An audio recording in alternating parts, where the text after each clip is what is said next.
Hello everybody, in this video I'm showing you a build that I'm using, which is great by the way against Radagon and the Elden Beast, but in general it's very good, and it uses the Brick Hammer.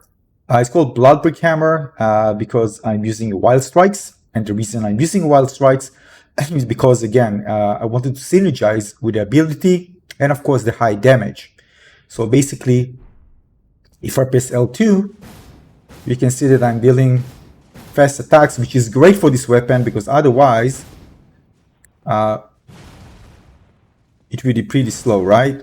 So when you're able to deal lots of damage with it, it's crazy.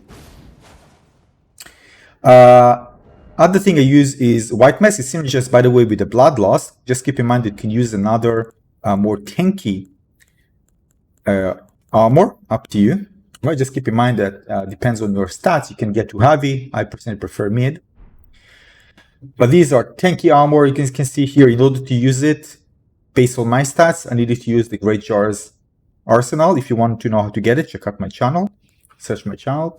Virtual Base Attribute. This is great for me as well. If you just, in comparison, you can see it raises HP, Strength, Dexterity, Endurance, and Vigor. Just absolutely, it's just perfect for, and also the equip load. So overall, it's really good for this build. And mostly boosts physical damage negation and greatly raises attack power with successive attacks, which is great again because I'm attacking pretty fast. All right. I also use here temporarily boost physical attack, and here convert damage received into HP, significantly negate damage received. Now keep in mind that I'm going to show you also some footage from the last boss. So spoilers alert, if you don't want to see it, come back later and watch this video. Now my poise is high and I wanted to make sure my poise is high. It's actually 70 if I'm not wrong. This means that I'm able to sustain damage without actually breaking my stance and be able to continue dealing damage and eliminating enemies.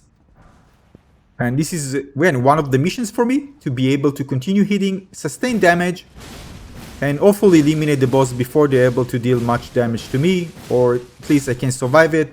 And again, just keep in mind that if you're using ashes or playing co-op and other things getting the aggro, you can do lots of damage without actually interruption, or without actually getting hit. In terms of Radagon fight, it's absolutely a blast. Again, I'm playing here in co-op, as you can see here, so I'm taking advantage of the fact that I'm not getting aggro all the time. And when I can actually get close and deal lots of damage, I do so. Another thing is you can actually put something that breaks pose faster in your flag, so you can actually, just... Because if you break the pose, you can deal that much extra damage without actually risking yourself getting hit. There's actually a good choice as well. Aside from that, of course, you can break pose together if you are playing with co-op, because you hit faster. And this means that you can just break pose faster when playing with teammates that also have fast attacks. So overall, it's really good kind of a setup build for both co-op, but again, it works very well for single if you play alone as well.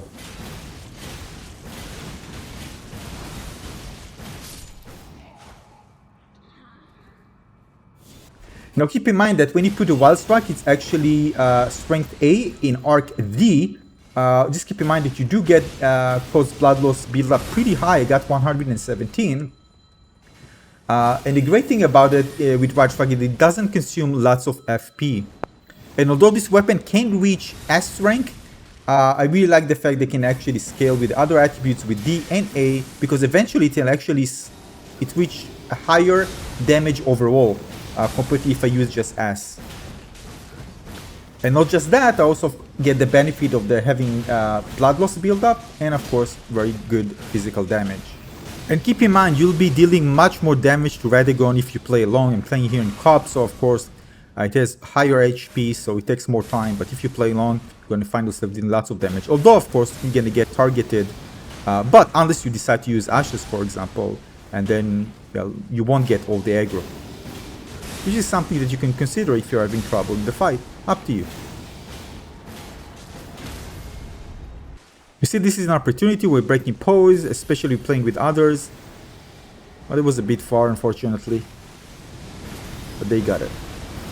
So even against the Elden Beast is very good, especially playing co-op, that you have kind of a time to do your slashes, because again, the Elden Beast change position pretty fast. So if you're already there, you want to deal lots of kind of consecutive attacks and try to maximize the damage you're actually dealing in a single attack session. So this is why this ability of the wild strikes is actually very, very good.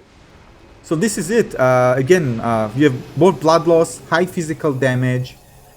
You're very tanky, and again, it's optimized for both type of attacks, physical and blood loss. But overall, again, the idea is to be tanky, straight in front of the enemy, getting even a bit of hits.